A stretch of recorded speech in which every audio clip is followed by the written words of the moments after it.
Okay, welcome to the show. This is TED Talks Too Much. And we've got a super great one for you today. I am Ted Moss, ex-single parent, stand-up comedian, and your host. We are located in the OK Boomer Studios just outside of Flint, Michigan. That's right, I said Flint. Michigan's water wonderland, where they're still wondering when they'll get some clean water. But while we all wait for that to happen, let's talk. And on today's show, we've got Mr. Mike Green. He's been doing stand-up comedy for over 32 years. He has performed with all the big names like Jerry Lewis, Jerry Seinfeld, Tim Allen, Ellen DeGeneres, Brad Garrett, and you'll never guess which one of those sent him out for rubbers. We'll be back with that right after this.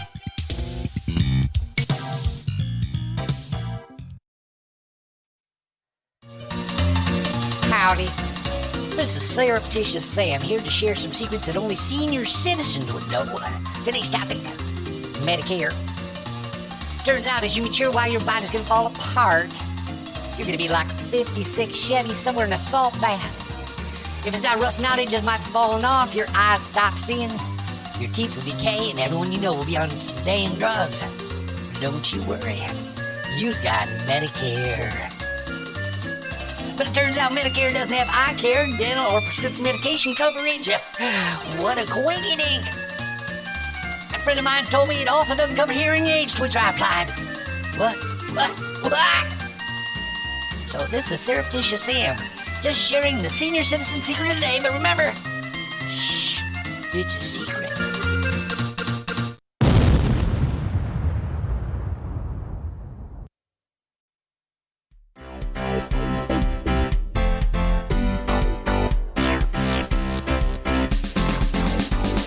Okay, today's guest spent more than 3 decades on the road performing stand-up with the biggest names in the business.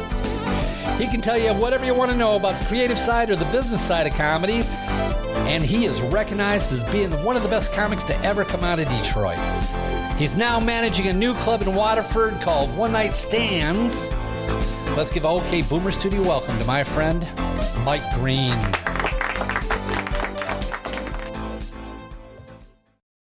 I really do think comedians are interesting people, though. I have a couple stories. I might have a story or two. All right, well, let's do this. Welcome to the show, Mr. Mike Green. How are you doing, man? I'm good, thanks. I'm so glad you're here. Thanks, Ted. I've been trying to get you here for a long time. Is it Theodore? Is your name Theodore? Actually, it's Theodore D. Moss III. The third? Wow, that is... Yeah, that's something. That sounds wealthy. Yeah, oh yeah, that's why I don't use that, because it's misleading as hell. Theodore. I know it. Well, my son's the 4th, so I got a 4th out there, too. I may call you Theodore from now on. I like formal names. I'm a fan of them. Well, I'm good with that, because Bill Bouchard was just in here, and he's going to call me Waterbed Ted moving forward. Is that what he said? So I think Theodore is better than Waterbed Ted. I like it. So you drove a long ways to get here, and I've been trying to get you in here for months. Yeah. And you live on the other side of Detroit from here. Yeah. I live, out by Lake St. Clair. Yeah. I'm close. I don't know, 3 miles from Lake St. Clair. Yeah. Oh, yeah. Yeah, and you just did a bunch of renovations or things on your deck and backyard. Oh, yeah, we redid the deck. I saw that. I'm off with the COVID. Yeah. We got nothing going on, so Yeah. I've been fishing and Yeah, you bought a new stuff. fish boat. We got a new fishing boat, that's correct. So is that a new thing for you? I fished my whole life. In stand-up, I would bring poles with me and find a pond or a lake or something and fish during the day. And You had a traveling pole. I would, I'd bring my pole around. I'd try dipping it in anywhere I could. I think that's great. Actually, when I was a kid, we used to get on our bicycles and take our fishing poles. Yeah. And we'd ride around until we found a creek or something, and we'd fish that creek all day and wander around up and down the creeks. That's right. Yeah. Well, I had a friend when I was a kid who had a cabin, and they would go every weekend. It was their thing, and I went with them a lot. And he taught me to fish, and he had learned from his grandpa and his dad, and so I fished Yeah, I enjoy the fishing. Was that in Michigan? Yeah, it was Harson's Island. I don't He even know where actually that lived is. on Dickinson Island, which is out by Algonac. Oh. But I don't know, the other side of the world from you. Yeah. Yeah. Well, that's great. No. So you're a fisherman and you're back into it. And it looks like your lovely bride likes to fish too. My wife loves to fish. In fact, our first actual date was fishing. Really? Yeah. I met her in Iowa at a show in Dubuque. At a comedy show? At You were a doing comedy? show, correct. She was on a date. With some guy? Yeah, she was on a date, and her and I talked God. a little bit, and she sent him home, and we talked the rest of the night, and then... How charming were you Yeah. to get somebody to boot their No, date? I was funny. I was funny. There was I always say, like, from 2000, I don't know, there was a period, maybe 2007 to 2011 when I was really funny. That's what I say. Over 32 years. Those were Then I stopped. Yeah, that's right. Those were your years? Those were the 4 years when I was really rocking. And man. you were working it. It was Yeah. You're picking up chicks with your Well, funniness. I met her way before then. I met her. I met her in like 2002 or something. Oh, like that. okay. Yeah. Okay. But, well, yeah. that's great. Well, you know that I met her when you brought her to my house for the party. Is that the first time you met my Yes, wife? and she was funny and charming. She's funny, man. And She's- nice. yeah, she's Honestly, I hilarious, yeah. had a great time talking to her. So over this lockdown, I'm sure you know that I became a Words with Friends friend with her. That's right. That's right. She's told me. Until I couldn't stand it. Yeah. Until she just kicked my ass. She kicks everybody's ass. I mean, she wasn't even nice about it either. No, I know. I mean, I would beat her once in a while, Yeah. and she'd come back with a vengeance. Oh, yeah. She does not want to lose. You know, I played Scrabble with her once, like actual Scrabble one time, and I remember her coming up with the word pigeon toad, and it was like 100 and some points or something. I'm like what? I'm done. I don't. How can I possibly want to play this? I know. With some, Well, she does that shit frequently. Oh, I know. I mean, I'm not brilliant, Yeah. but I'm pretty well educated, and I was also kind of just seeing if this works and this works, and because Words with Friends will tell you if that's a valid word or not, so it kind of helps. Well, you. yeah, that does. But I couldn't even come close to even keeping up with close to half the time winning. I mean, I was losing 90% of the time. The game's ridiculous. I play it and I get. I think I played with you once online too. Yeah, I'll I'm get not sure, but- overly into it, and I'm like, I know I have a word, and it just takes me forever. And a day later, I'll be like, okay, I must not have a word. Maybe I don't know. I just hate it. I hate overanalyzing anything, and I find myself overanalyzing that game. It's ridiculous. We all had far out. too much time during the lockdown to do shit like this, though. You know. Yeah. Oh, I know. At least you were locked down with somebody. Yeah. So- my whole family. Now I know you have also a daughter. I have two daughters at home with me, and then Okay. a son who is on his own. Okay. Mm-hmm. And one of them is a softball player. Yeah, my 15-year-old Sarah is a softball player. And that's exciting. Yeah, it's a big part of our life. I mean, we travel and do all that stuff.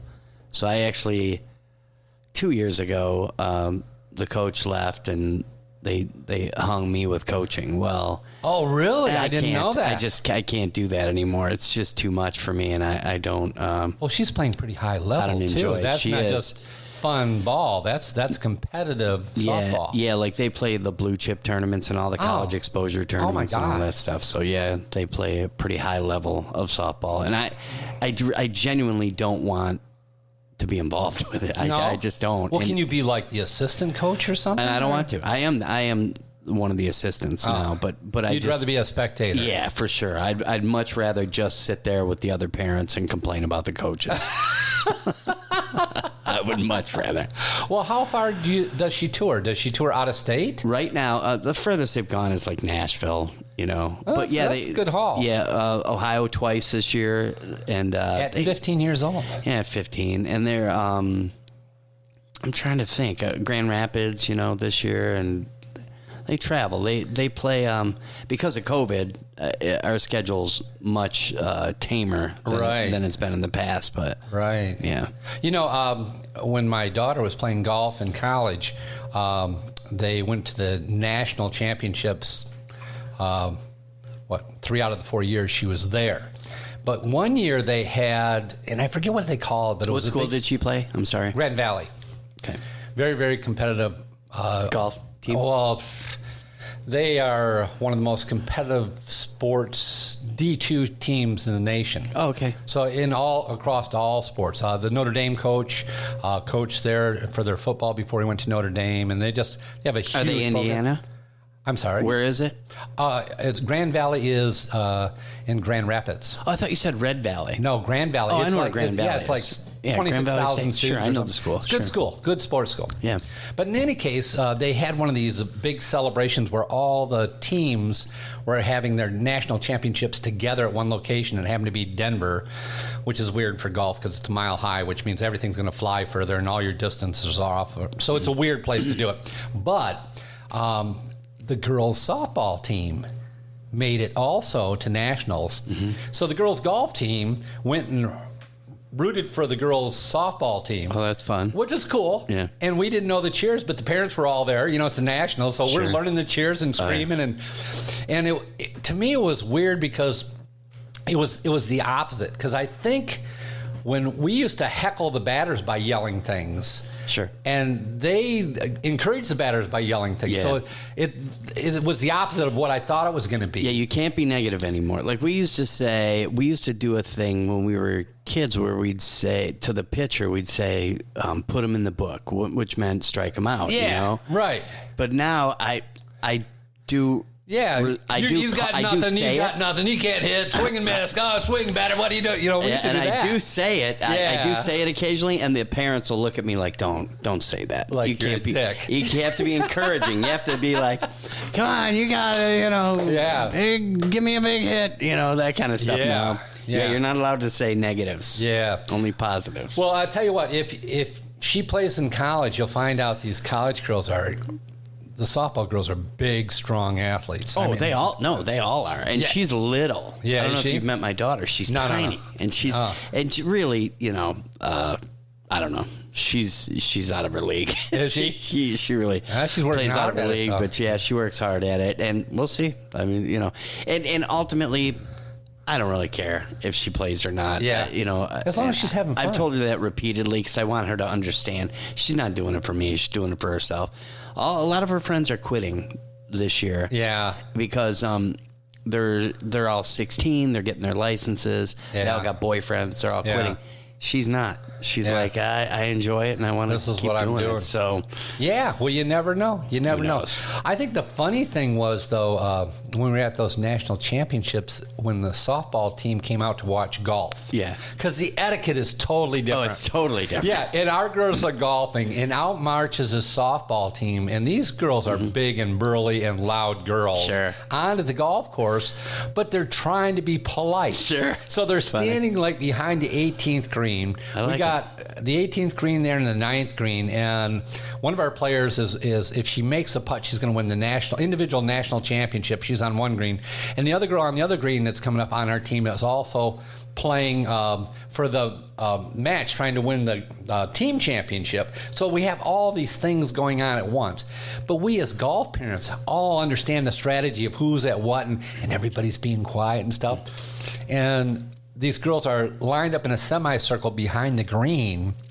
And I had met them at the games, a couple days before. And so I walked up and I said, "Do you guys have any idea what's going on?" And they said, "No." I said, "Well, here's the situation so you know." And once I told them, they said, "Well, if she makes this putt, can we cheer?" And I said, "Yes," very loudly. And they were like really into that. Yeah, all right. And she made the putt, won the championship, and everybody went wild. But it was great having them there because the way they root and their spirit was really, really cool. And the golf girls just thought it was great having a whole bunch of people out supporting them because that doesn't always happen, No, it doesn't. It was very cool. Well, does she play any other sports? Golf. Yeah, she plays golf for the high school, but good. but she's not very good at it. But Isn't she enjoys it. She My really daughter enjoys gets it. lessons. Yeah. If she wants a lesson. It's too far away. Well, mean, she can drive. Yeah. Or can she drive? Not 15, yet. not No, yet. yeah. She August. She Well, gets my her daughter isn't license. actually here. My daughter's down in Detroit. Oh, is she? Well, not Detroit proper. She's in, kind of the Clarkston. Oh, so Top Golf. Rochester. By Hills. Top Golf. Yeah, actually, she's got a job at Top Golf. She works there. Oh, she give lessons at Top Golf? No. she works at Topgolf. She just hired in before the COVID thing. Oh, okay. But she was working at a fitness center up at the hospital, and then she was giving golf lessons on the side at 2 different locations. And then she had people going in, asking her to come into golf courses.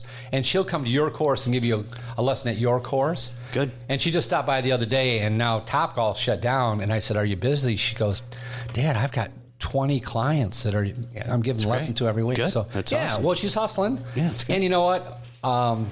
Unlike her dad, she has a real sweet personality, and people like how she talks to them. And That's nice. It's a good thing to have if you're going to teach people things. So Good. Yeah. Hey, well, listen, I want to talk to you about your stand-up comedy. But first, do you remember how we met?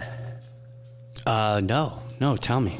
Oh, yeah. Well, it was a big deal to me. Not such a big deal to you. But to me, it was a big deal because I was fairly new in comedy. I'd probably been doing it for a year and a half or something. And I'd taken both classes, the beginner class and the intermediate class. And then I was up at Mark Ridley's. And I was going to do the open mic. And I got there and Joel said, "Would you host today? You know, I need somebody to host it." And he knew me. And I said, "Yeah, I'll host and whatever." And we were just about to start the show, and it was a typical open mic. I mean, we had a dozen people that wanted to go up. And he said, "Hey, I got another name for you." I said, "Okay." He said, "It's Mike Green." And I said, "All right, where do you want him?" And he said, "Oh, put him in the middle." I said, "Okay." And I said, "How much time do you want him to get?" Because I was given, 6 minutes. And he said, "Don't give him the light." I said, "Really?" He said, "Yeah, just let him go. Let Mike go as long as he wants to go." I said, "Okay." And then you came back, and I introduced myself. You said hi. You were really quiet. You really didn't have a lot to say. And then Was I rude? No, I've been you were accused of nice. being rude. Okay. No, you were quiet and nice, kind of shy. And I thought, well, maybe it's his first time, or maybe he's new at it, and he's just kind of nervous or something. I don't know. Right. You didn't know. You didn't know. I have no idea. Who was Mike Green? I have no idea.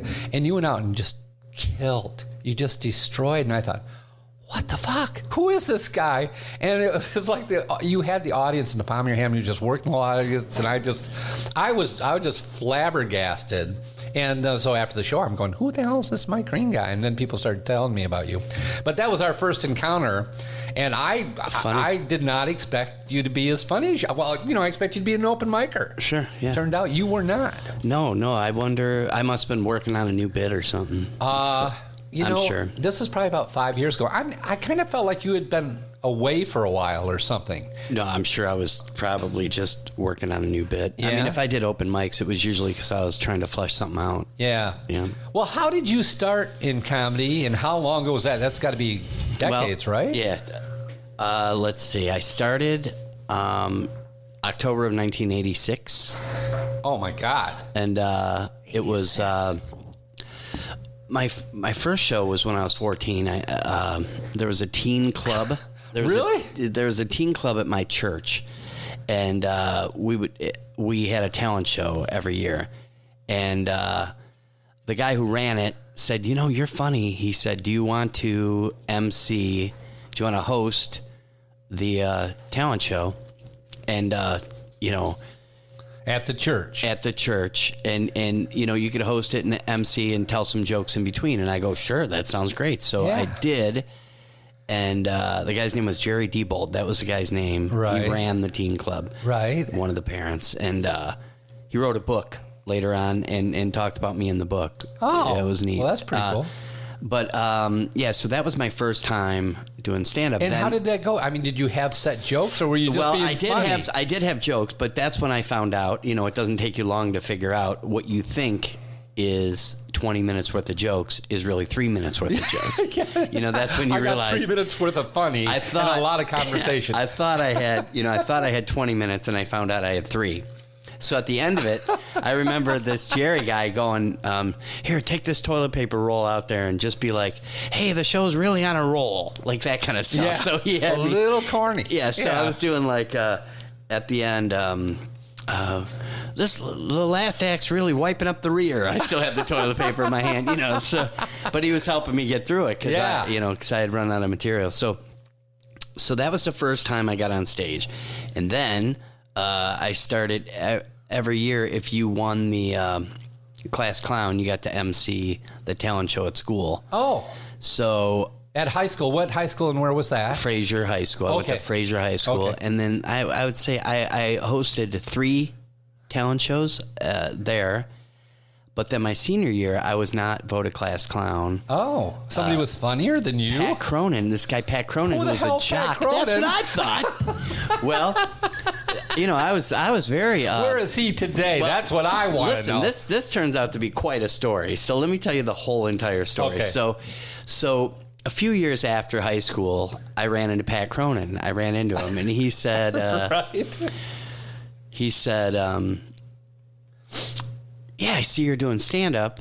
I saw your name in the paper at the Comedy Castle. I saw that you were working at the Comedy Castle and stuff. And I said, well, what are you doing? And he goes, I'm selling Xerox machines. And I said, could you make me a copy of that article that you saw? Right? So that was my little joke, which I thought was funny because I was really jealous. I was jealous my senior year when you were hurt. So here's the crazy part. So maybe, I don't know, 15, 20 years later, I'm working in Las Vegas at the Tropicana. I had a regular gig there. Yeah. Mitch Fatel. I was working with Mitch Fatel. Right, You know right. Mitch? Oh, yeah. Mitch, good buddy of mine. And I tell him that story. I tell him, because he asked me, were you class clown? And I go, oh, do I have a story for you? So I tell him the story about Pat Cronin, the Xerox copy machine salesman. So he goes, do you tell that story on stage? I go, no, I don't. I don't tell it on stage. It's my personal life story, but it's not something I've ever shared on stage. He's like, do you mind if I have that joke? I go, no, I don't care. Go ahead. So on one of his Comedy Central specials, he does that joke. Really? He actually tells that joke. Oh, that's awesome. Yeah, yeah. So, and him and I actually, last time he was in at the club, we talked about it. So, yeah. But Well, what was the guy's name? Pat? the guy's name is Pat Cronin. Did That's Pat right. ever find out that this guy did his story on the comedy special? I believe that I told his sister. His sister works at the Secretary of State where There I you go, go. and I think I would hope he he does. would I find think out. I That'd be think great. he does know that That would be great. he is involved in that story. Yeah. That'd be great. Now, okay, so you were doing this in high school, and when you got out of high school, did you take up comedy full time, or did you? It was No, a I tried night gig for a while. or- I took an acting class, a couple acting classes in college, and What college? well, I went to Macomb for a while, and then took I don't know, half a year at Wayne. Yeah. And then realized it wasn't for me. Right. So I thought, you know what, I'm just going to continue this thing and I tried to find an open mic night, and I found one at the Comedy Castle in Royal Oak. It was on 12 and Woodward at the time. Right. It was like a spaghetti. It was part of a restaurant or something. Spaghetti wasn't it? factory Back or room something like that. Yeah. Yeah.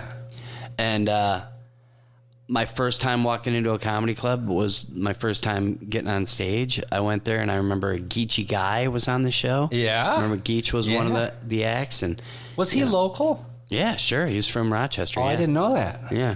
So I went up, and the worst thing that could possibly happen is my first joke that I told crushed. Absolutely destroyed. Right. And I was like, oh my God, this is going to be so easy. Yes. But it was for all the wrong reasons. It killed for all the wrong reasons. Do you cuss on this? Yeah. You cuss You on can the say show? Okay. any fucking thing So you here's want. the joke. So Yeah. I said, I told my grandma, I was talking to her on the phone today.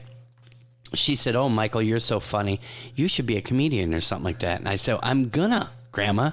I go, that's crazy that you said that, because tonight is my first night doing comedy, and I'm doing it at the Comedy Castle, and I'm super excited. And she was like, well, do me a favor.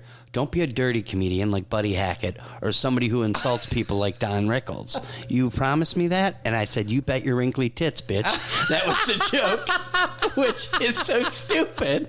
No, that's a good joke. And it got a huge laugh, and I was like, holy shit, I'm going to be famous next week.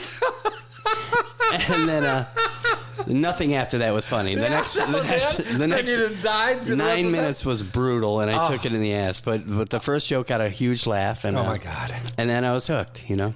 Yeah, and were you on with anybody that is currently around? I mean, What do you mean? People like Sal D'Amelio and Billy Ray Bauer and Billy Ray Bauer started a little bit after me. At Chaplin's, because we started at Chaplin's together, because Chaplin's opened right around that time. Now, where was Chaplin's at? That was on Groesbeck, in Fraser, which was right by my house. Right. So that became, that and the Comedy Castle were like my home clubs. I worked them as often as I could. Right. At the time, there was a bunch of open mics. I mean, I could literally do 5 to 7 shows a week if I wanted. What year was this? 86. And is that when comedy was booming and every place you went, they had open mics? Within comedy clubs? 6 months, I got booked to be a middle act in Houston, Texas at Spellbinders. Are you kidding? They flew me in. How did that happen? Dude, I don't know. It was the business at the time. So I got to tell you. So I was doing it. Somebody said Jeff Hobson. Jeff is a magician. He works at Caesars now. He's legendary, world-class magician. Yeah. Jeff took me to a few gigs. Started letting me open for him. I opened for him. Now, hold it. Did he see you in Detroit? Was he in Detroit and he saw you and you opened for him in Detroit and he said, dude, you got to go on the road with me? And so he took me to the Allen Park Motor Lodge. He took me to all these local gigs. He took me to bar gigs and stuff. And I did them, and I remember like really struggling in some of these gigs, and then he would go up and just control the audience. And I remember watching him and thinking, I want to be like that. Yeah. So Elaine Stefik saw me. Elaine booked Snickers in Fort Wayne. She liked me and referred me to Lynn Carnes, who booked Spellbinders in Houston. Now, I got to ask you something. Hold it. When you were with Jeff and you had a bad set, did you feel like, oh, God, he's going to send me home? No, never. No, he was always on your team. He was always rooting for you, coaching you. Even when I had bad sets, like I still got it. Like I think I still always got stand-up, you know? And I really did. I mean, I think I always did pretty well at it. Yeah. It was just getting past, like, I think early on I had this arrogance. I don't know. I think a lot of guys have it, but this cockiness that really I needed to do away with. And it took me a couple years to get rid of it, which, because I look at videos and it just makes me cringe. I'm just like, oh, who did I think I was? You know, I mean, really, it was really annoying. So, but, so subsequently, so I wanted to finish telling this part. So I get this gig in Houston. They fly me in. They pay my airfare. They got me a rental car when I got there. Yeah. They put me in a condo. I did 7 shows a week for 2 weeks. They paid me $800 a week, so I made $1,600. This is plus room and board, plus transportation. Yeah. So they're feeding you, they're putting you up, and they're bringing you in. And the lady was super nice. She took me to Dave & Buster's. I had never been to a Dave & Buster's, and took me to Dave & Buster's and, you know, treated me like I was, you know, like she had known me forever. The cool thing was, when I got to the club, people asked me for autograph before I even got on stage. I mean, that's how comedy was. Just because your name was on the marquee and they knew you were... I was a middle act. I wasn't even the headliner. Holy shit. Back then, you were famous when you did stand-up. That's crazy. Yeah, it was crazy. That's crazy. It was a different time completely. Yeah. I mean, and people ask me now, how do you do this and how do you do that? And I'm like, I don't know. I go, it wasn't like that when I started. You know, I know you want to be humble, but you probably made it as far as anybody other than maybe Tim Allen coming out of Detroit. I mean, you're the top of the top. You know, you're in that group of the golden children of comedy coming out of Detroit. I appreciate it. Yeah, well, I did. You know, and you're right. I mean, there was a time in my career when I was one of the funniest comics in the country. Yeah, I really think. Oh, I think really so too. That, yeah, I think so too. I mean, I think it's incredible that you haven't ended up with your own show. Yeah, honestly, all those things. A lot of that is you're kind of that guy. Yeah, you know, I made the decision early on that I was going to stay here. I had joint custody of my son, so I decided not to go to New York or LA. Yeah. I mean, I did for a year go to Las Vegas, but it was an ill-fated attempt, and it was really just half-assed, half-hearted attempt. Yeah. But I don't think I really wanted celebrity. I don't think I really wanted that. Yeah. Otherwise, I'd have pursued it. But it wasn't what I was after. People always ask me, what do you want to accomplish and stuff? And I go, I have a really nice house. I have a great family and decent cars. I mean, I'm kind of where I want to be. Yeah. I like my life. I always did. You know what? People talk about fame and fortune, and I think it's good if you can have the fortune without the fame. Yeah, me too. Because I think fame is really a burden. Oh, I don't want that. I think it's fun to be recognized once in a while and have somebody excited to see you and want to take a selfie. That's even happened to me. That. Yeah, and that's fun. That's fun. Mm-hmm. But to not be able to go out of your house or go to the mall or go to the art fair or go any place in public without being fouled or surrounded or harassed that's horrible. Yeah. I mean, those people end up living secluded lives. They might have a ton of money, they're in a gilded cage though. And is that what people really want? I don't want that. I remember at one point in my career, I did the Jerry Lewis telethon in front of 45 million viewers. I remember them saying, really? Wait, hold on. What year was that? God, I don't know. I would love to go back and watch that. Yeah. So here's the great thing about it. This is a story as well. I did a joke about buying books on tape, and instead of paying $40 for a books on tape, buying a hamburger for a homeless guy and having him read me the book.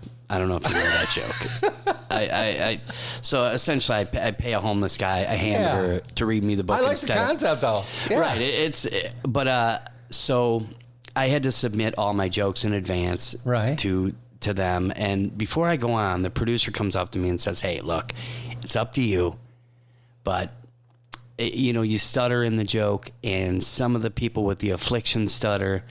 He goes, you play it by ear, but if you want to do it, but we'd like you to maybe steer. Yeah. I go, okay, all right. So now I'm thinking, oh my God, I got to take that joke out. Maybe I'll take that joke out. But that's tough right before you go up too. That's really tough. Before Jerry Lewis introduces me, he starts doing a joke about how he had done so many pratfalls in his life that his back was injured and he had some electrical device in his back, and it vibrates in his back and it helps his spine or something, and he says, it feels good in my pants or something. I'm like, Jerry Lewis is doing dick jokes. I can stutter. Right? So I go up and I tell the joke, and I always use this as an example for new comics. I always go, but I told the joke. I did not half-ass sell the joke. Yeah. I realized if I'm doing it, I gotta be balls out and do the joke. I can't half-ass sell the joke. Right. So I went up and I sold the shit out of the joke. Yeah. And I killed for 10 minutes. I had a great set. And I did a joke about my wife being a 10, but with the mother-in-law index, she was a 2. I do that joke. Yeah. And when my directions were from the stage manager when I was done to walk over to Nadia Comaneci and Bart Connor. Lord, were all these famous people. That's crazy. Yeah, so I was wearing a tuxedo at the time because she wore a tux to the Jerry Lewis telethon. Yeah, right? Sure. And I walk over. There's blue behind me. There's blue light behind me. I walk over. I stand next to Bart Connor and Nadia Comaneci, and I realize, I'm not a big guy, Ted. Yeah. I'm 5'7". I've been little my whole life. Yeah. I walk over and I realize I'm a half a head taller than both of them. There's this beautiful blue background. I'm wearing a tuxedo. It's the handsomest I ever looked in my entire life. I look on the monitor and I can't believe what I look like. I look great. I just killed on national television in front of 45 million viewers, and I look gorgeous. I'm big and handsome all of a sudden. I was majestic. Dare I say majestic, Ted. Couldn't have looked handsomer. Yeah, that's great. I hope you have a photograph of that. Well, I do. I don't. I tell people that was the most handsome I ever looked in my whole life was that day. Yeah.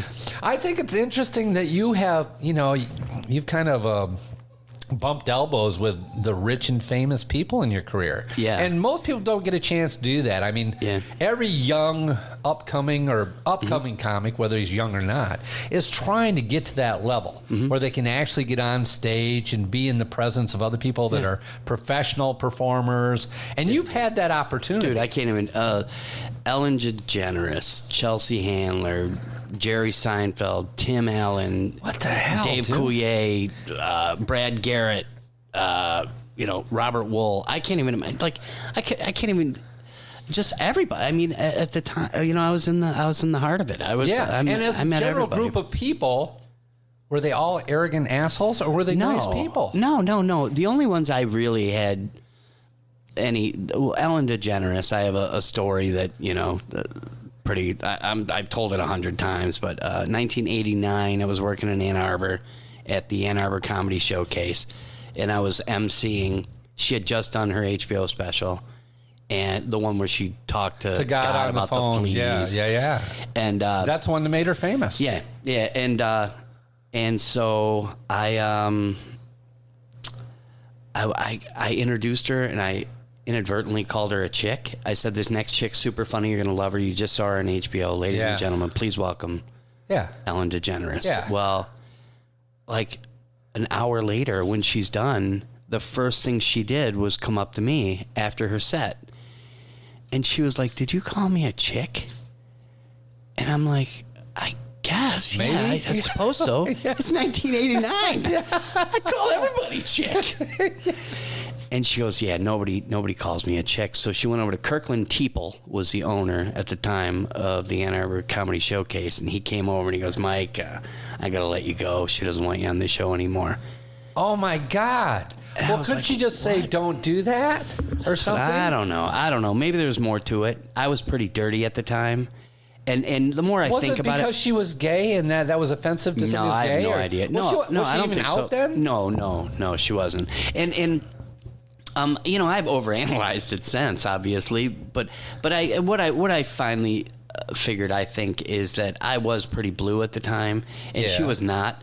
So ultimately, maybe it was just that I was too dirty. I don't care. I worked with her since. I had worked with her at the Star Plaza in Merrillville after that. Did she remember you? I opened for... No, she didn't remember me at all. God. What do you mean, thank God? At least she fired me. The least she could do is freaking remind me. I bought Jerry Seinfeld rubbers. You did not. Yes, I did. Yeah, you did not. Yeah, we were working at Chaplin's, and I was the MC, and I was driving on request? Driving him back and forth to the hotel. Oh, God. And he said, "Hey, there's a girl coming back. I think you mind buying me rubbers?" And I go, "Dude, why do I gotta buy them?" He goes, "If you buy them, you're just some guy buying rubbers. If I buy them, I'm Jerry Seinfeld buying rubbers." So that makes complete sense. So I was like, all right, I bought him rubbers. That's funny. You know what? I used to go on the rubber run. When I was a freshman in college, all these freshman guys would want rubbers, and they were afraid to go buy them. I'd go down to the health center before the weekend. And, okay, who wants rubbers? I'll pick them up. I don't give a shit. Yeah, you're gonna be active. Yeah, I am. Hell yeah. Yeah, that's right. I'm bragging. I need all 4 dozen. That's great. Well, you know what? At some point, you kind of quit comedy, didn't you? I mean, do you perform still, or occasionally, or you trying not to, or you trying to, or? Well, COVID is. Made me quit, but last year I did about 12 shows. Oh, did you? Yeah, but okay. I did 12 shows over the course of the year, but I've raised my price dramatically. Is that so you don't do shows unless they're really going to pay you? Otherwise, correct. I'm not going to deal with it. That's right. In order to get off the couch, you got to pay. To get me off the couch. That's all. And otherwise, I'm just running the club. One night stands. Well, let's talk about one night stands. Okay, let's. I was really excited when you guys were building that thing. Me too. Honest to God, because comedy clubs are going away. Yeah. And here's somebody that's going to invest all new money in a beautiful new club and do it right from the front door to the back door. Yeah, and I think as soon as I found out about it, I came down to see you guys. Just what's going on? What can I do for you? Because I was excited that this thing was going up. Not really for me. We were too. Just for comedy. For the industry, yeah. Right. So why don't you talk about how that idea came up? I know at the time you were working at Mark Ridley's. That's right. And somehow Stan came along, and how Mark was kind of, I think, was grooming me, to maybe manage his club at some point. Or maybe when Mary, if he retired or something when Mary like that. had left, and when Mark quits booking, when he retires. Right. He was kind of grooming me, and,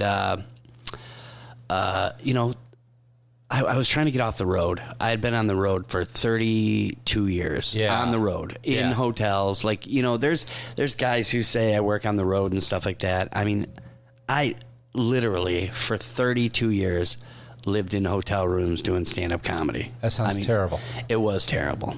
I mean, I enjoy the hour on stage, but the rest of it is a grind. It's an absolute grind. Yeah. And I remember reading Steve Martin's book, and he was crybabying about how horrible it was on the road and stuff like that. Yeah. And then I found out he had done it for 14 years.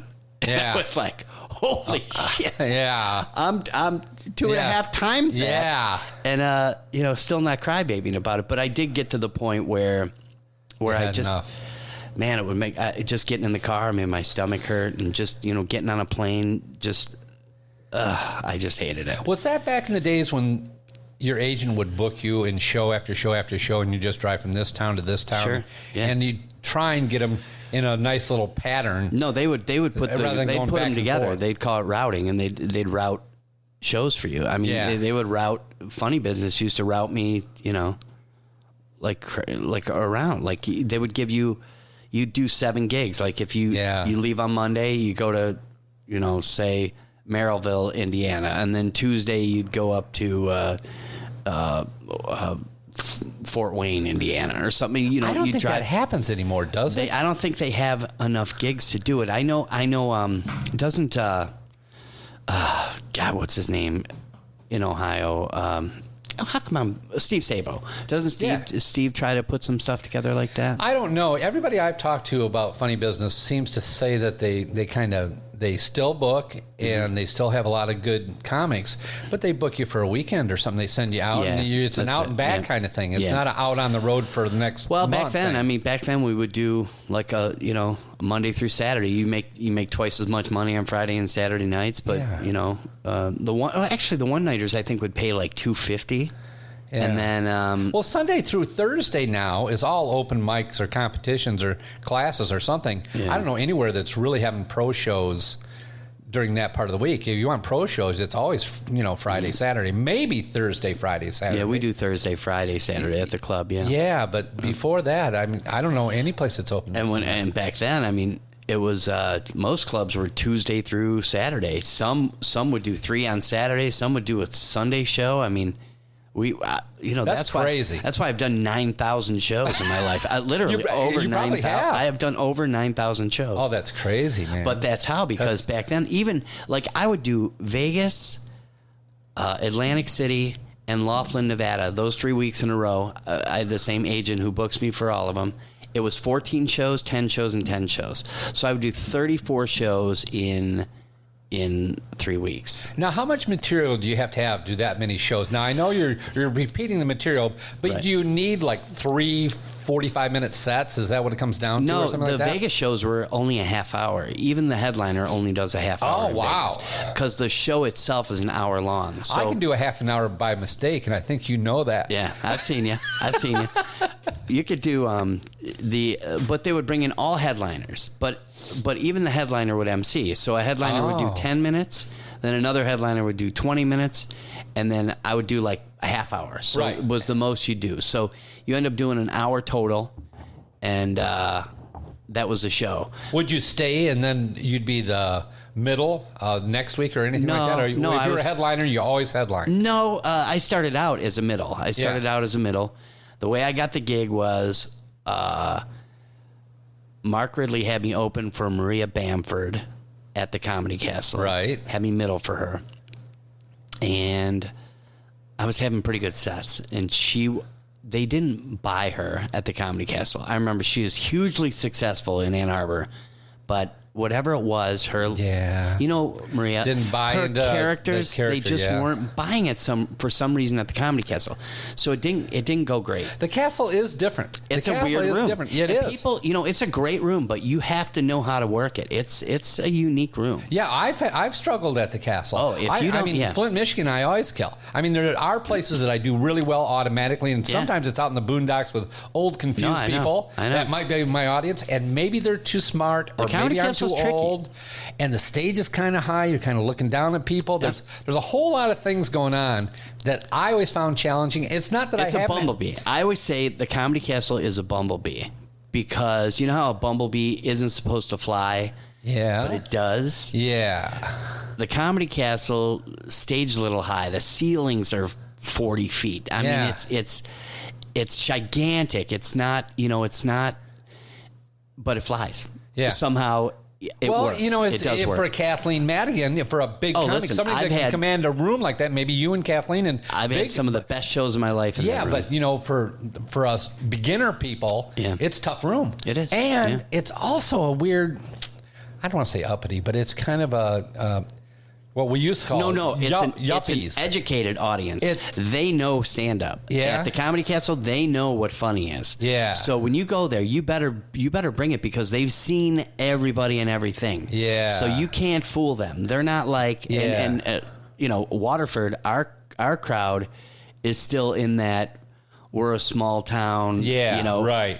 Learning stand up, but Yeah. it's easy to impress them. Right. But I'm telling you, at the Comedy Castle, it is hard to impress them. They've That's seen funny. Rich Jenny, and they've had, Yeah. Mark's brought in the killers of stand up. Right. So Yeah. they're a tougher crowd to convince for sure. I always thought it was interesting when I did a black room because they don't suffer fools. That you have to be very confident. There's a different way, and I've always done good in black rooms. Yeah. Maybe because I come out kind of cocky and loud and fast. I don't know. But if you hesitate, if you look nervous or scared, they're going to kill you. Yeah.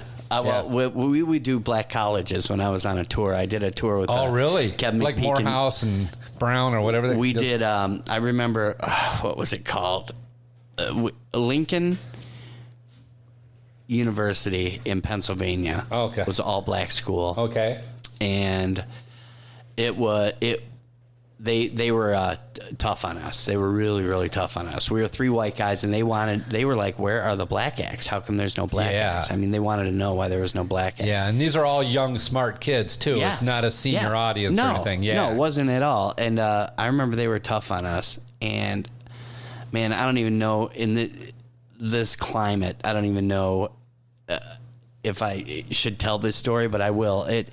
It was they were being rude to us, to Kevin and Joel. They went up first. Right. Joel was supposed to do 15 minutes. He did 10. Yeah. Kevin was supposed to do a half hour. He did 20. So they're both bailing. They're both. And that's but all they I were got. saying like they were yelling racial things. They were being The audience was yelling racial they were things at being the comics? derogatory, and I went up on stage, and in a panic, somebody had thrown French fries at me. And a guy threw French fries at me. Wow, and I remember when you first came out on stage. I was out there 5 minutes, and I remember being so pissed off that I looked at him and I thought, what could I make fun of him about? Well, he was wearing really long shorts, Yeah. and I called him Knicker Boy. Like he's wearing it was knickers. it was not intentional. In no way was it. I'm not that clever. I didn't have. Oh, you didn't make the connection. Not before even a you little. said it. No, I said, I go, don't throw another thing, Knicker Boy. And they all stood up, Ted. And I thought, Oh my God. what the hell just happened? What did I do? Yeah. And they were going to kill me. They're going to freaking kill me. Oh my God. And in my head, I'm going through what just happened. And I'm like, Did you explain what you said? then it clicked for me. I'm like, wait, hold on. I go, I said, I was talking Knickers. about his shorts. I said knickers. And they all sat down. Really? But I'm telling you, Ted, For a second, you were scared, weren't you? I was scared to death. Because I was never. Yeah. I'm not a racist person. Yeah. So no, I don't think like that. I don't think you have that attitude of. But I was scared to death. I Yeah. thought I made a terminal mistake. Yeah. I thought I made a terminal mistake. That's just one of my crazy stories. That is crazy. Yeah, it was a crazy But you one. know, actually, you were going to tell me how a one night stand started. Yeah. We So got maybe. off track. We got. So one night stands. Yeah. How did got that? started. You were working. You were working at the Comedy Castle. Working at the Comedy Castle. That's where we started. That's where I was. And you know. And he was kind of getting you ready to. Yeah, I do thought, whatever. yeah. Well, Stan called Mark and said, "Hey, I'm thinking about opening a comedy club. Do you want to be partners?" And Mark to Mark. Okay. Mark said, I got to be honest. He's like, I'm getting near the end of it. I don't think I want to take that on. And he said, well, now how did Stan know Mark? Stan went to the Comedy Castle for 40 years. I mean, he went to the comedy. He's been a patron. Just a regular patron. A regular patron. Okay. Stan's a gigantic fan of stand-up comedy. Stan has been super nice guy. I want to say nice maybe guy. he's been to like 40 different clubs in like 40 different states. I mean, Really? he loves stand-up. It's what he does when he goes on trips and stuff. He liked to go see stand-up. Wow. That was his thing. So he's always been a huge fan. So I guess a little while later, he called Mark and he said, hey, what about will you just book the room? Will you book the room? Oh. And he said, no. He said, I'm trying to retire. That's my least favorite part of it is booking. Yeah, So Mark does all his bookings at one time. He sits down for a month and this books is the all whole hearsay. year. This is only what Stan told me. Yeah, So this is what I've heard. So then I guess I don't know if it was that conversation or another conversation after that. He said, hey, I got an idea. What about Mike Green? He goes, Mike Green would be perfect for it. He's looking for something to do. He wants to get off the road. Right. So Stan and I had met several times, over the years at the club and stuff. And he called me and we went to lunch and started talking about it. And I talked about my ideas. I wanted to make sure he was all in. I thought if I'm getting off the road, if I'm quitting, I was still paying my bills with that money, and and I said, I told him what it would cost and what I thought I needed to make, and he was like, okay. Did it surprise him the cost of running the club and how expensive that whole endeavor was going to be?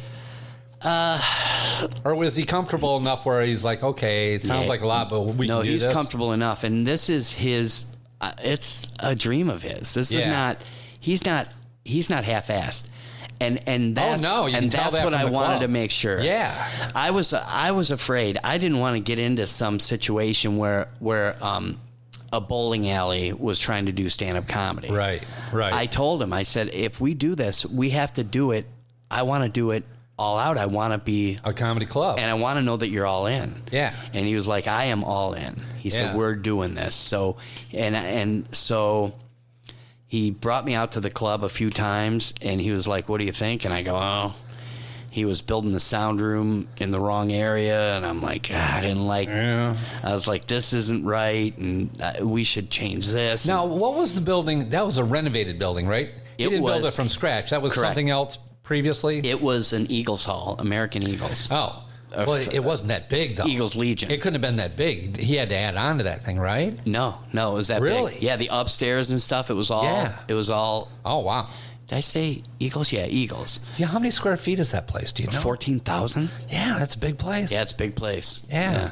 So he, I started pointing at stuff and going, I'd like to have this like this, and I'd like to do this, and I'd like, this to be like this, and I love the backstage area, and the stage itself is kind of the Comedy Castle, right? In my mind, the room itself, the showroom, the way the seating is and stuff is like Junior's in Erie, Pennsylvania. Okay.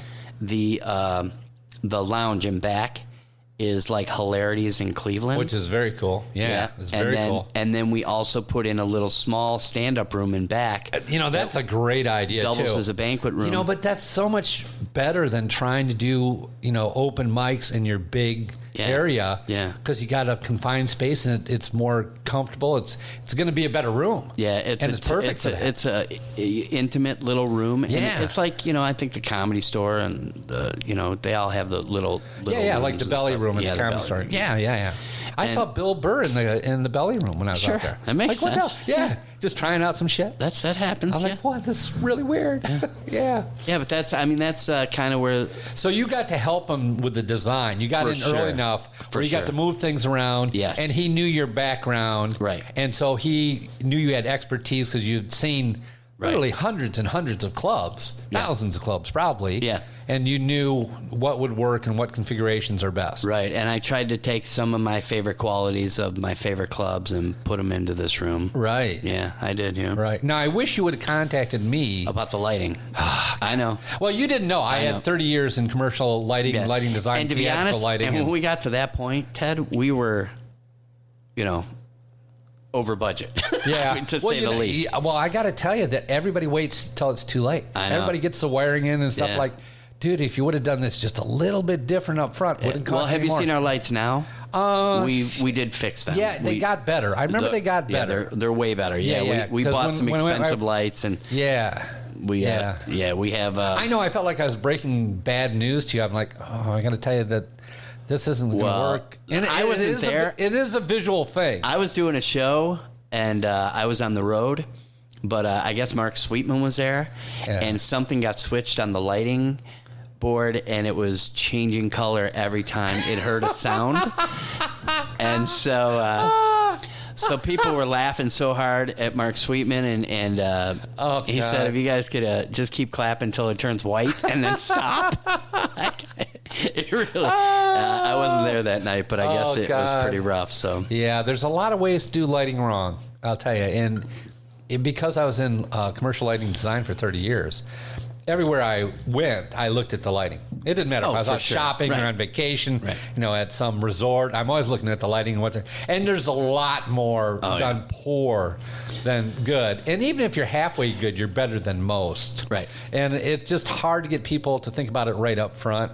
I had a buddy who owned a clothing store. He was selling suits. And I went in there, and he's selling suits under blue fluorescent lights. And I'm going, that's cool if people are just in offices, but people might want to go home or go to a funeral parlor or go out in the sunlight, and their tie's not going to match their suit. Right. He didn't seem to think it was a big deal. I'm thinking, if you're selling to blind people, it's not a big deal. But comedy is sound and sight. It's both. Oh, yeah. And so having decent lighting on the stage is good. But, you built a beautiful place. It has a beautiful stage. We like it. Oh, yeah. It's super. And now it's been shut down for 3 months, right? Yeah, whatever. Yeah. Do you know when it's opening back up? No. When the governor opens up theaters. I just saw a post online that somebody thinks they're booked in August. I just got a message today from somebody asking me if we're going to be doing shows next week. Yeah. I don't know. I don't know what they're thinking. Yeah. I was like, I think he was just like, so. hey, just making sure you're not. That's all. Yeah. So. Yeah. Well, I think somebody's hoping that they're on the calendar in case you're open, or maybe it's one of those things. No. But it's tough. So you went from stand-up comedy, traveling for 30 years, doing all these shows, to pretty much doing comedy occasionally when it's fun and it's profitable. And it's a gig you want to do. That's correct. You can be a little bit picky.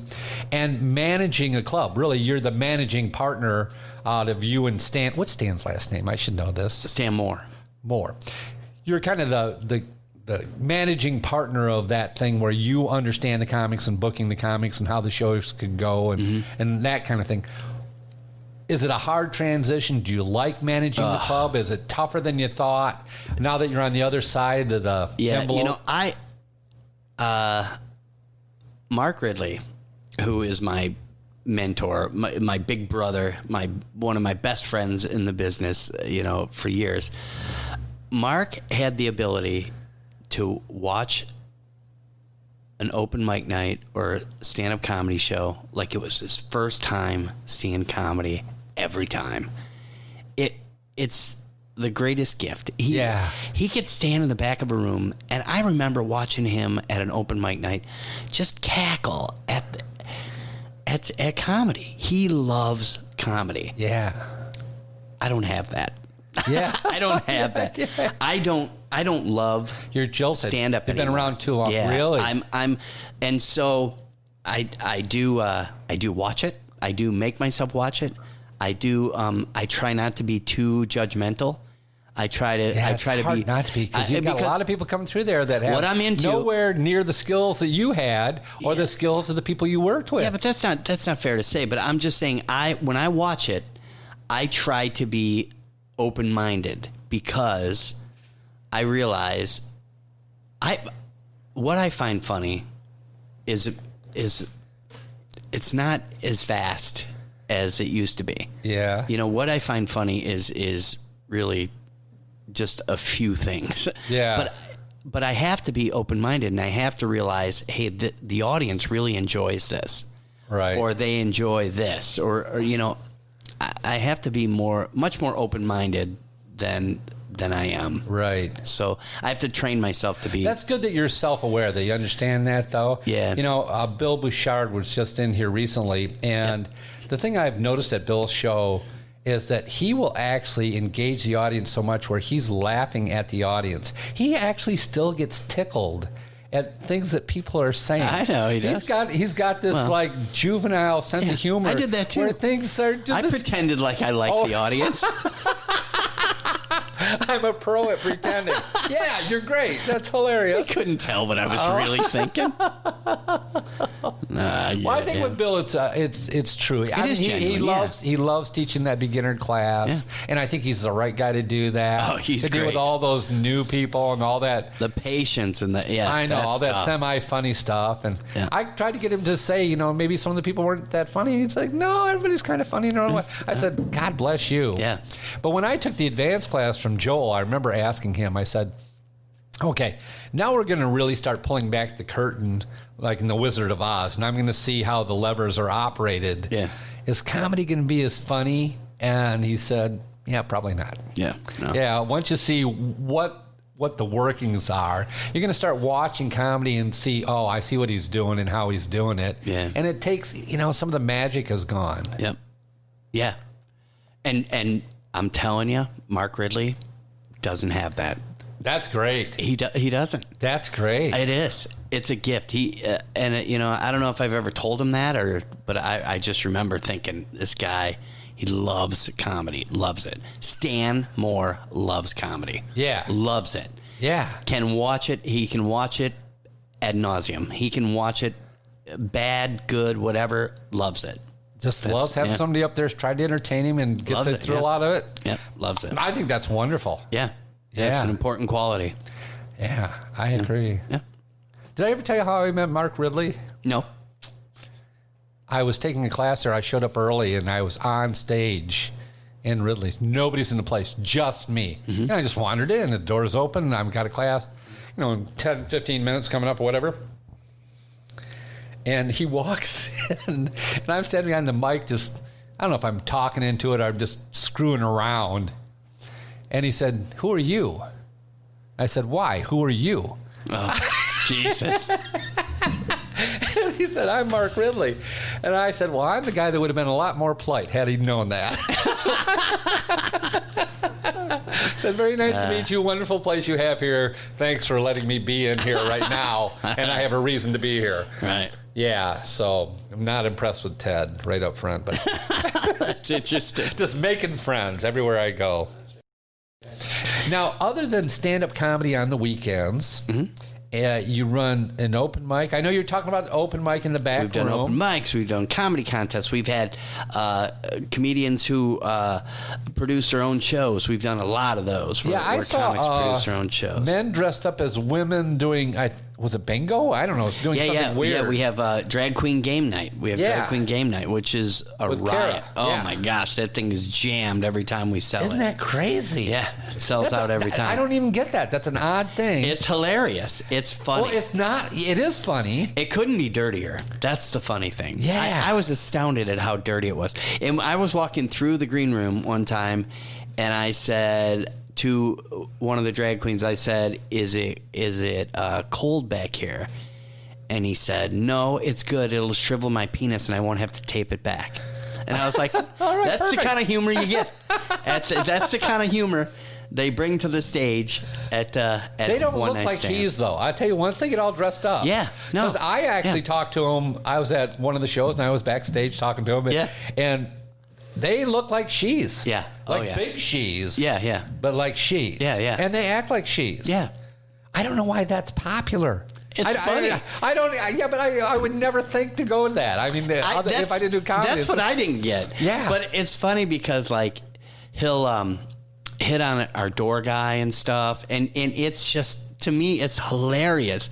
Like, he makes him take his shirt off. It's just a riot to me. It's just very funny. Yeah. It's all very funny. And it's packed house. Yeah, and people love it. And it has no boundary. You know, gays love it, and straight women love it. Sure. And men come and love it. And It's kind of a Key West kind of thing. I've seen the same kind of thing down in Miami. Key West. Yeah. My friends came from Indiana, and my friend's daughter said, "Oh my God, it's the funnest thing I've ever seen in my whole life." And I'm like, "Is it?" Like, I don't know. I don't get it, but it's a riot. It's people love it. Yeah.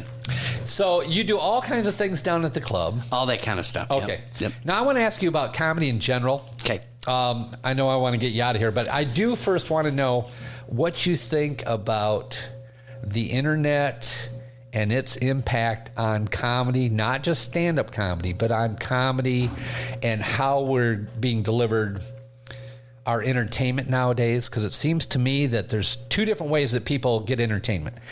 That anymore, it seems like people are getting little short spurts of entertainment, like the TikTok. It's TikTok. 1 minute or less, little clips, little funny meme videos or whatever, just little things that are funny. Or for some reason, they will listen to a 3-hour podcast. Now, a podcast, you can multitask. So you can be doing something else. Sure. And I get that. So that's easy to plug in. And while I'm riding my bike or traveling in the airport, Sure. just tune into that. I get that. Sure. But what does all this mean for how we deliver, comedy of any sort to people, that people have access to the internet now and we aren't dependent on just TV or live theater to get our entertainment? Yeah, see, I don't even know. I don't even know how to answer your question. I mean, that's so many tiers to that question. The stand-up comedy, first of all, to me, is a live show. It has no place on the internet. It has no place on television, to be honest. I mean, for years, you watch stand-up. Very few people have been successful doing, televised or theatrical shows, Right. that aren't live. Like Delirious, maybe. Yeah. Some of the Richard Pryor specials. Just a very few. Sam So you're watching Kinison. a movie of a live performance, too. Yeah. You aren't watching a movie of a play. Yeah. It's a live performance. Yeah. So to me, stand-up comedy is in person. It's personal. It's when you can feel the people next to you laughing. It's when your table is shaking because everybody at it's laughing. But TikTok, the memes that you see online, all of that stuff is a derivative of stand-up comedy. It's just these small doses. And so now people are becoming so super exposed to what's funny, and they've seen everything. And there's nothing, it's hard to, you can see, if you want to, you can go on the internet and see, dogs humping, people getting hit by trains. You can see whatever you could possibly want to see. Yeah. And stand-up relies a lot on surprise and shock. Yeah. And when you see everything and you've seen and You've been exposed to it everything, so much. Yeah. stand-up loses Some of the its luster. punch, some of the luster. Yeah. And just because we've seen so much, and but what I say is get into a club, sit with an audience full of people, and try to immerse yourself in it, because it's a riot, man. When it's going well, Yeah. there's nothing better. Yeah. I don't know how many times we've had people come out of the club and just go, man, thank you. This is so great. Just to shut your head off and just to enjoy, comedy and come out here. It's a nice release. It's still a great It's release. amazing the amount of entertainment you can get for a very reasonable price. I know. Honestly, we don't it's charge much. Yeah. I know it's a very reasonable price to see live performance, live And entertainment. we charge most tickets are under $20. Yeah. Yeah. Yeah. And our cocktails are reasonably priced. I mean, pretty Yeah. reasonably priced. And Yeah. you come out, have a few cocktails, and see live stand up, and some of the best comics in the country we're bringing in. So I think that's great. Yeah. I think it's great, but I do think that, like you said, all the exposure probably has to change the nature of comedy and what people are doing when they do live stand-up. I mean, I like the experience, but I don't know where that leaves us because of all the exposure. I don't know where it leaves us, the sensibilities of the audience, I guess. Yeah. Now, as somebody who's done some stand-up comedy, I understand that it's all about being in the immediate moment with the people in that room. Yeah. Because if you aren't laughing at this, I'm going to that. Right. Oh, this kind of work, I'm going to push down this road. Mm-hmm. It's a two-way street. It's an interaction. It's not, I'm just going to give you a lecture and I hope you laugh at the appropriate, times. Right. Yeah. There's a lot more to it when it's done right.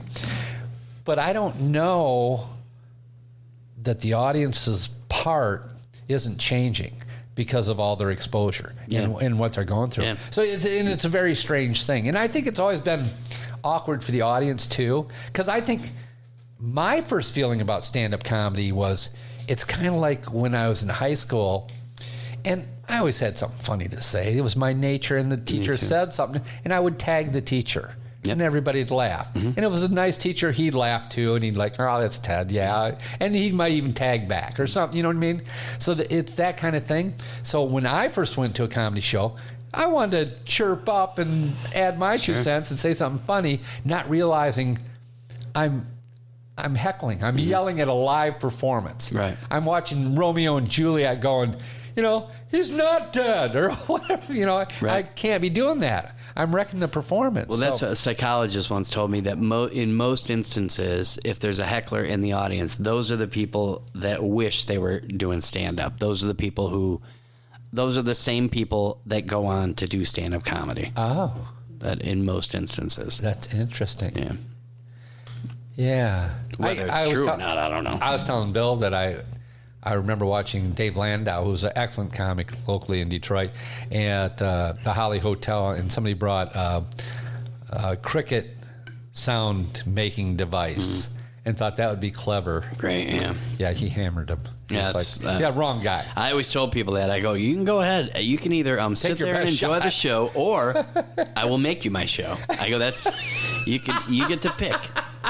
Now, have you had any just horrible hecklers? Yeah. Or any heckles that worked out really good for you either? Or? The best one I ever saw, this was not me, but to me, my favorite one ever is, you know Jeff Brannon. Yeah. Jeff Brannon was working at Chaplin's Comedy Club, and there was a guy in the audience who kept speaking up, and he was obviously a homosexual, and because he was making it very clear in the way he was talking and the way he was acting, and he was joking around about being gay. Yeah.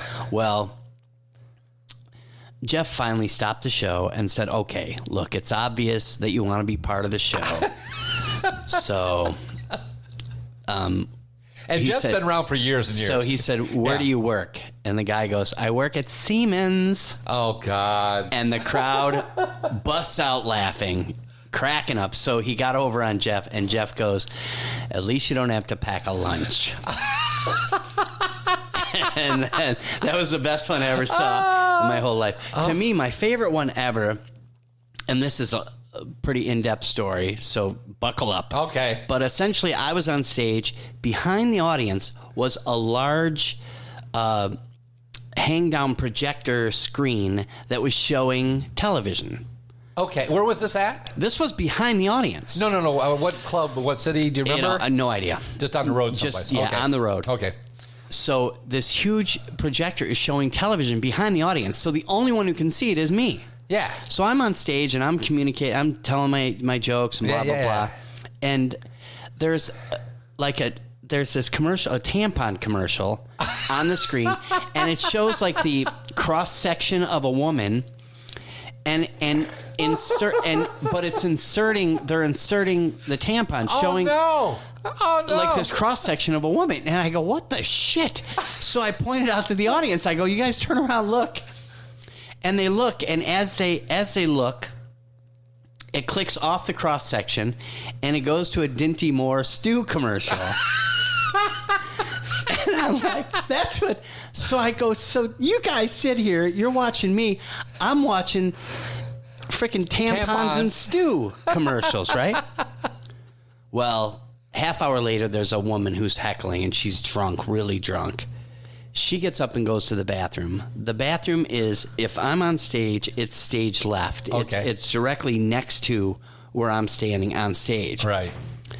So when she goes in the bathroom, she had been heckling for long enough to where the audience was annoyed. I was annoyed. She comes out of the bathroom. I scare her because I'm hiding behind the doors now. Because I go over, I tell the crowd I'm gonna fuck with her. So I go over. I'm standing there. She comes out, looks up, doesn't see me, and I go boo. She grabs me by the face and kisses me on the lips. Gives me a big kiss on the lips. So she goes, "What do you think of that?" I said, "It tastes like tampons and stew." That was my best one ever. The crowd went crazy, and that was the whole. Oh, did she quit heckling? Was she done? That or was she it. part of the... That was it. No, she was annoying. It was the end of the show. It was. We were far enough in, Usually for me, I didn't deal with it much. I talk pretty fast and got a lot of jokes crammed in, so I didn't deal with a lot of heckling. But I have, more so at one night stands than anywhere else on earth. Really? Some of the worst shows I've had in my entire life are at this club that I built. It's. You're kidding me. You got to be headlining those shows. Yeah, it's one of the best clubs that I've ever been to. And I built it to be this really cool club, and for whatever reason, you get heckled at your own club. I think people realize I'm the manager, and they know too much about me, and they feel comfortable talking to me, and it's become really, really bad. Maybe really we should make this a thing. Maybe we should invite everybody we know via this podcast to come out and heckle you. No, bullshit. I'm not. I'm done. I don't know. I may do New Year's this year since we're not. I don't think we have anybody booked yet, and it's getting close. And with COVID and stuff, I haven't really booked anybody, so I may do New Year's this year. I don't know. That's up in the air. But anyway, that's it. Yeah. I tell people this if they don't know anything about stand-up, and that eventually I got my 7-minute set where I have 56 laugh points in it. Now, not all of them hit, but if you get 20 to hit, it's still a good 7-minute set. You're still doing pretty good. But that's counting all the tags and all the, I expect something's going to happen at these points. That's correct. But it's a whole bunch of stuff that piles together, and at the end we refer back to some other stuff. Mm-hmm. So if you get heckled... Mm-hmm. I got 7 minutes. Mm-hmm. I'm going to get a light at 6. Yeah. That's going to tell me I'm about done. Mm-hmm. Now I'm having to talk to you. I'm skipping over shit. I want to refer back to. Yeah. So I'm rewriting in my head going, I can't skip over that joke, while trying to think of something clever to say to you. And to me, anytime it's happened to me, I find it so frustrating that I just want to be friendly insulting really quick to get them to shut the hell up, so I don't have to deal with them. I was up in Saginaw, I think it was, or outside Saginaw, and I was probably the most experienced person on the show, and this drunk lady was heckling everybody. She was terrible. Mm-hmm. And so she heckled like 2 or 3 people before me, and so I got up and I just dealt with her immediately. Mm-hmm. And enough where I walked her. Like she got up and left the room because I didn't know what else to do. I'm not even doing my set at this point. I'm just going to insult the fat woman who's sitting in the audience. This is what we're going to do. There's a comedian from Los Angeles. His name was Steve O. Not the Steve O. Not the one from Jackass, but another guy named Steve O. His dad was a vaudeville comic. He told me, he said, you have to take charge. When you get a heckler, you have to take charge. And so he gave me a couple pointers, told me some stuff. And so what I came up with was like a poker bluff. Like I always said it was a poker bluff. But what I would say when I would always go up, and if I got a heckler, I would say, look, the MC put up with this and the middle act put up with this. They're new. They're new at this. I go, but if you keep it up, I promise you, I'm going to tear your ass off. I'm going to make you my show. I will ruin. You say this into the mic. I would say that. By the way, I'm just going to tell you. So you aren't even trying to be funny. You're just going to have a serious conversation. Say, by the way, I say these guys are new. Situation is. These guys are new, and they put up with it. But I promise you, I will tear your ass off. That's how I tell them. I will tear your ass off. I will make you my show. And that was usually enough. That was usually. Was it? Yeah. Usually it's a bluff because you can't deal with a heckler for 45 minutes. Nobody wants to. No. But it's a hard and fast bluff, and hopefully they don't call you on it. Yeah. When they call you, it usually sucks, but yeah. Well, okay, I want to get you out of here, but I do want to ask you, Mike, I think it's really cool you came in to do this podcast, but you have to be probably the most experienced person that I know doing stand-up comedy, that I've ever met doing stand-up comedy. And there's a whole bunch of people in the Detroit comedy community that are like middle-range comics. Mm-hmm. They aren't beginners. They've been into it for 3-5 years or whatever. Lots of guys, yeah. That are pretty good. Yeah. And trying to be great. Yeah. What kind of advice would you give people in general? And I know there's lots of different styles, and I know everybody says, well, just keep going up and keep working on it. But are there some things that you see that... I'll tell you some stuff that I found that helped me be successful. For me, the things that helped me be successful was... I'll name two things.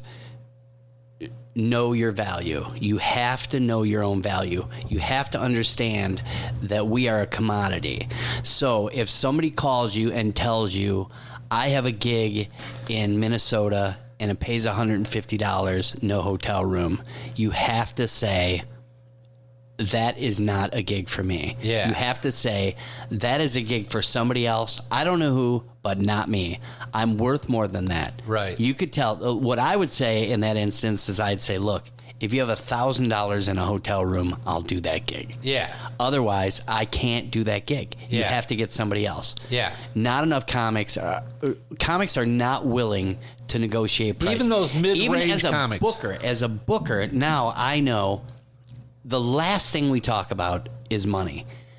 When I would get an email from a club and they would say, hey, are you available this week, blah, blah, blah, the first thing I would say to them is, we can talk about that second. We need to talk about money first. Oh.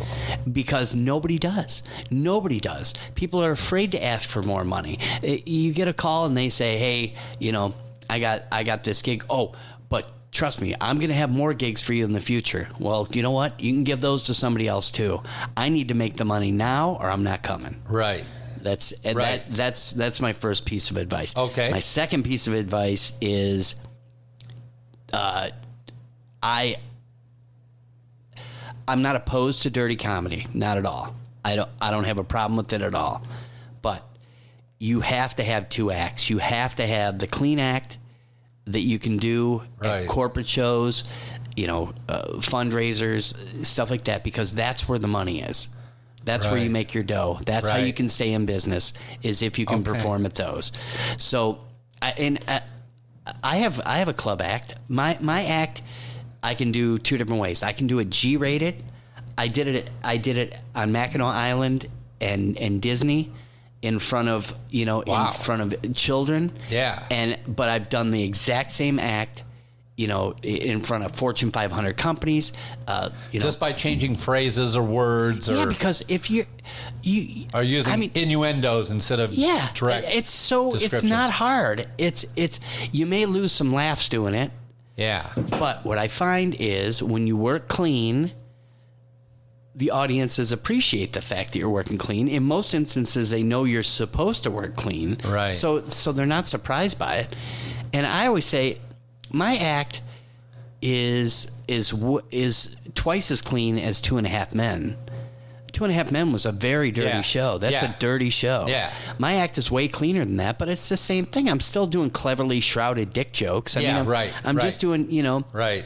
That's it. So I say, try to have two acts, the club act and a clean act, and know your worth. That's all. Those are my two pieces of advice. I think that's great. I think that's great advice. And I remember you talking about your father tucking your mother in, or whatever. Yeah. He tucked her or whatever. Yeah, he gave her a good tucking. Yeah, exactly. Yeah. And it's that sort of thing. It's a dirty joke, but you could tell that anywhere. Right, yeah. Yeah. I don't know. All right. Tell us what's coming up, what's going on. If you have anybody that you know is going to be in town. Well, we're hoping to be open in the fall, hoping that the governor will let us be open in the fall. If she does, we have some awesome shows coming up. I know Craig Shoemaker's one of them we're excited about. Yeah, that's great. Craig's a freaking killer. Yeah. And we're I'm talking to Greg Morton's manager and all that stuff, and we're cool. Greg from America's Got Talent and all that stuff. So we're trying to make some big stuff happen when we get back at it,